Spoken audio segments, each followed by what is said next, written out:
અને વિદ્યાર્થી મિત્રો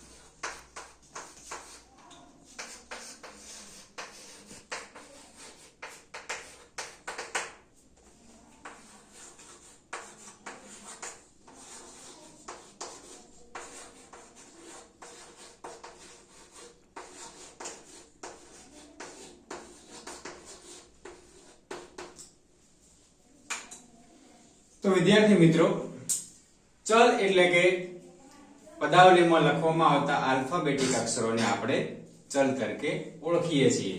તો સુરેખ સમીકરણો એટલે કે કેવા સમીકરણો જેમાં કે 2x + 1 x - 1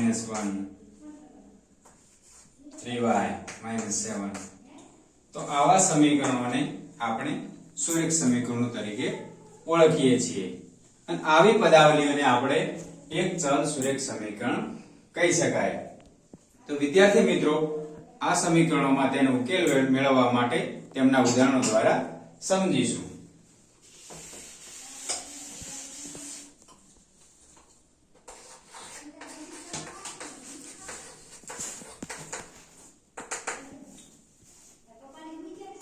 કે 2x - 3 = 7 આ સમીકરણ નંબર 1 આપી દઈએ। તો સમીકરણ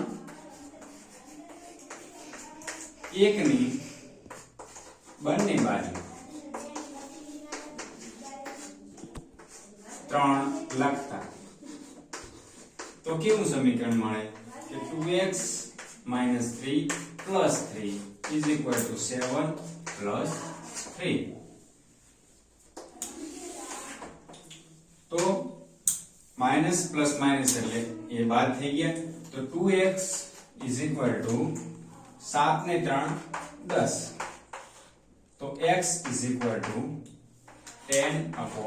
તો 5 દુના 10 તો x = આપણને 5 ઉકેલ મળ્યો। તો વિદ્યાર્થી મિત્રો તો 4x - 3 = 9 હોય તો આ સમીકરણનો ઉકેલ કેટલો મળે x = 3। વેરી ગુડ, બહુ સરસ। તો વિદ્યાર્થી મિત્રો આપણે આ જોઈ લીધું અપૂર્ણાંકમાં આપેલા હોય તો તમને પ્રશ્ન થાય કે અપૂર્ણાંકમાં કઈ રીતે ઉકેલ મેળવી શકાય। તો વિદ્યાર્થી મિત્રો તેનું પણ આપણે ઉદાહરણ દ્વારા સમજીશું।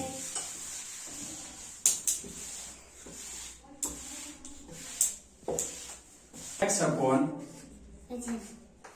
3 plus 5/2 બરાબર -3/2 અને સમીકરણ નંબર 1 આપી દઈએ।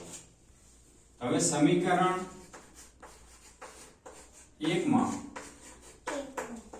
5/2 ને જમણી બાજુ લખતા તો શું સમીકરણ મળશે કે x/3 = -3/2 પ્લસ છે તો -5/2 છેદ સરખા હોય તો ઉપર સરવાળો થાય તો x/3 5 ને 3 8 2 ના 2 અને માઈનસ ને માઈનસ x/4 દુના 8 તો 3 છે તે છેદમાં છે તો ગુણાકારમાં જશે x = 3 × 4 અને માઈનસ ના માઈનસ તો 4 તારી -12 જવાબ આવે। તો વિદ્યાર્થી મિત્રો કે x/5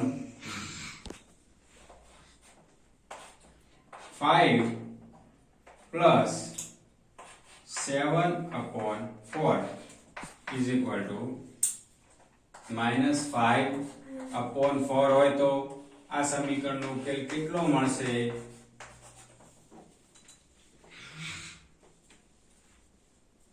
કેટલો જવાબ મળે?